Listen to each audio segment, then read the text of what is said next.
Hello everyone and welcome to the Time to Cook Club Advanced and your online class. So today we're going to be making Manchester Tart. So hopefully if you're joining me today you have all of your ingredients weighed out, measured and ready to go, and also the equipment from the equipment list. So let's make a start. So the first thing we're going to be doing is we're going to make our pastry. So you'll need a sieve and you'll need to sieve in the plain flour into your mixing bowl. Okay, so I'm just going to grab a spoon and kind of draw circles in the flour to push it down through the sieve like so. Once you've done that, you're also going to sieve in your icing sugar too.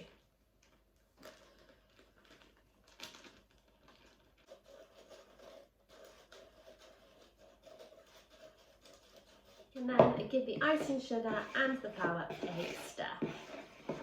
Okay, so now what you'll need to do is you'll need to chop up your butter into very small pieces, okay, before popping it into your mixing bowl.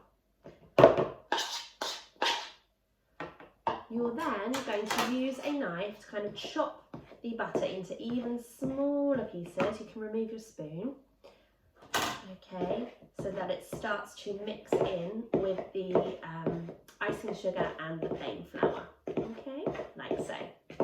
And then using your fingers, you're going to rub the fats into the flour and the icing sugar. So you're just going to use the tops of your fingers, okay, and just rub in the fats, almost like we're tickling the fats into the flour really, okay.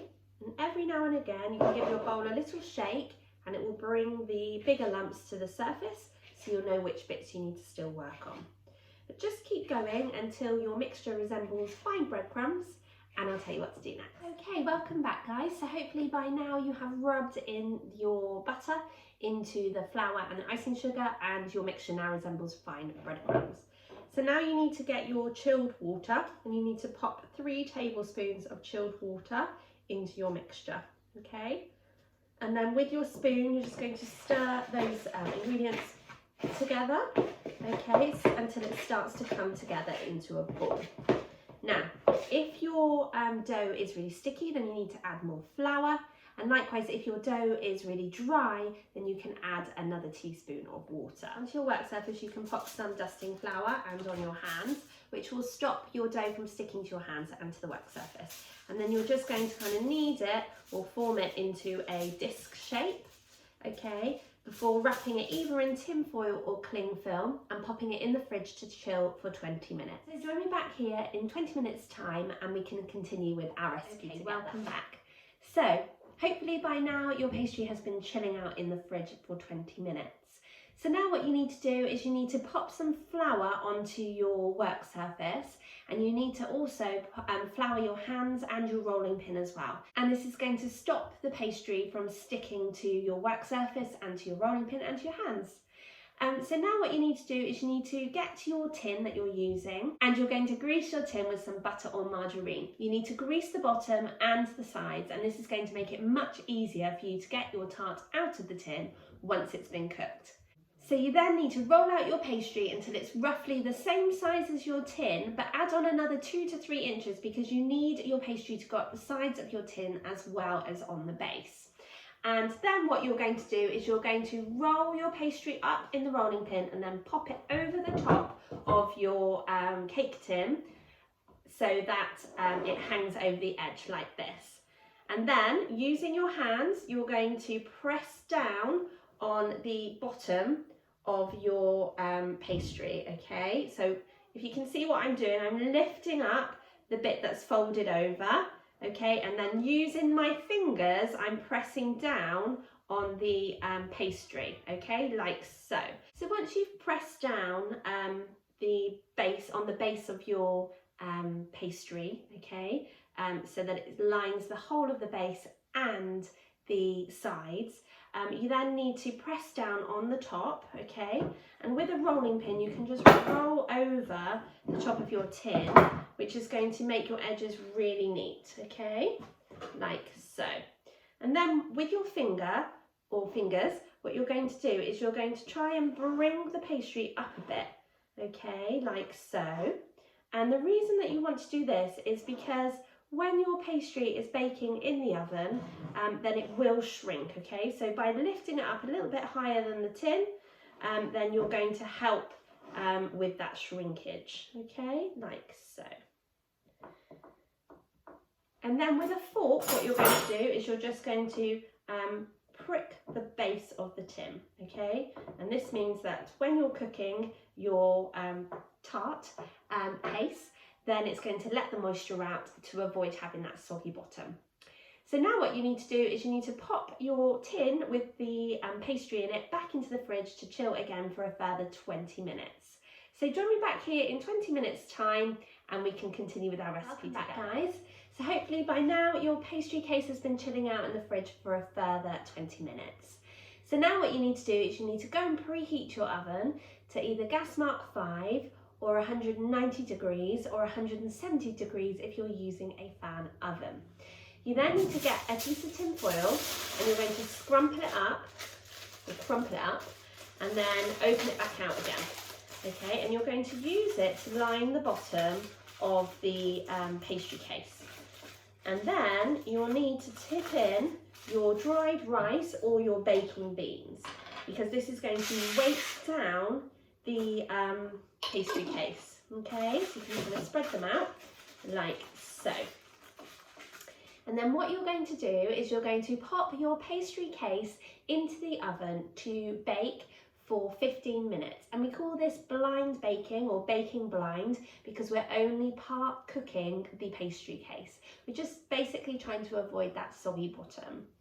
So join me back here in 15 minutes time and I'll tell you what's okay. So once your pastry has been blind baking for 15 minutes, you then need to very carefully remove the tin from the oven before taking out the dried rice or the baking beans. You then need to pop your pastry case back into the oven to cook for a further 12 to 15 minutes until it's nice and golden brown. After that, you can take it out of the oven and just leave to cool down completely. So join me back here once you've done that job and we can make our filling together. Welcome back, guys. So now we're ready to make the custard, which is going to be the filling of our Manchester tart. So you need to measure out 75 millilitres of milk from your milk allowance, and to that you're going to add 3 tablespoons of custard powder. So 1, 2, 3. You're also going to add in the caster sugar, and you're going to add 1 teaspoon of vanilla extract.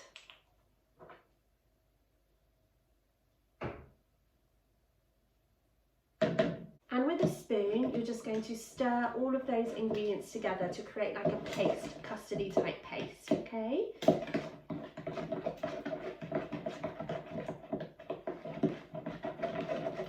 And the aim really is to remove any lumps, okay? Otherwise you're going to have lumpy custard in your Manchester tart. So now what you need to do is you need to heat the rest of the milk, the 500 millilitres of milk, in a saucepan on a low heat on the hob until you get to just about boiling point. You then need to very carefully pour the custard mix that you made earlier into the saucepan. You're going to continue to cook the custard mix, but you're going to whisk up the ingredients until your custard starts to thicken. This will probably take about a minute, okay? Once you have a nice thick custard, you're going to take the saucepan off of the heat and you're just going to cover the top of the custard with some cling film, and this will prevent the custard from kind of getting a skin on top of it. So then what you need to do is you just need to wait until your custard has completely cooled down and your pastry tart has completely cooled too. So join me back here once you have a cool pastry tart and your custard is cold, and we can continue with our bake together. Now what you need to do is you need your black cherry jam, and you're going to take a spoonful of the jam,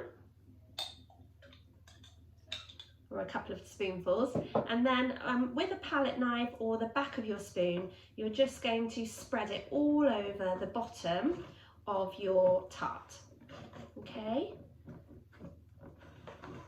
So it's going to be a thin layer covering the whole of the base of the pastry.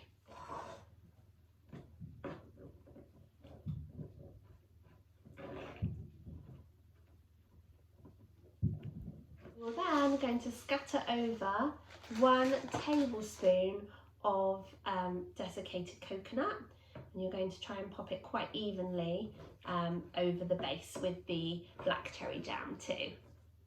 When you've done that, you can get your custard, take the cling film off the custard, and then start to spoon the custard into the pastry, like so.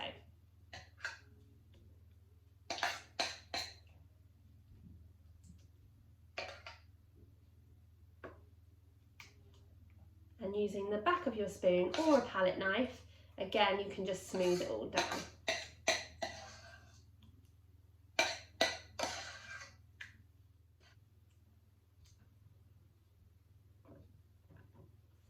Now, you're just going to sprinkle on the remaining coconut onto the top of the custard. So we're using 4 tablespoons of coconut in total. Okay. So just sprinkle it all over the top.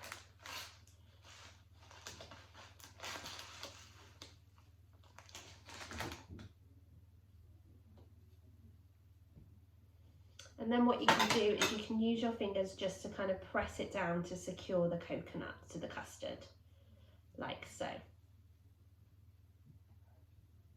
And then what you need to do is you need to get your morello cherries, your glacier morello cherries, and you're just going to cut them into halves and pop them onto the top of your tart to add a lovely finishing decoration.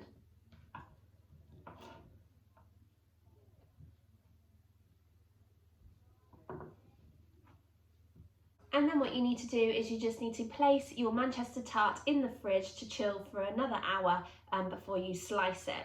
And when your Manchester tart has been chilling for an hour, you can remove the tart from the cake tin by popping something like a baked bean tin at the bottom, or underneath, sorry, your cake tin, and then just pulling the sides down. And then you just need to slice it up and serve it. So there we have our Manchester tart. And I'm sure you'll agree it looks absolutely delicious. So I really hope you enjoyed cooking along with me today, but more importantly, I hope you enjoy eating it and sharing it with your friends and family. I really look forward to cooking with you guys again next week, when we'll be back with another delicious bake from our Staycation in the UK menu. It's our last one, and I can't wait to share it with you. Have a super lovely rest of your week, and I look forward to cooking with you guys again soon. Bye!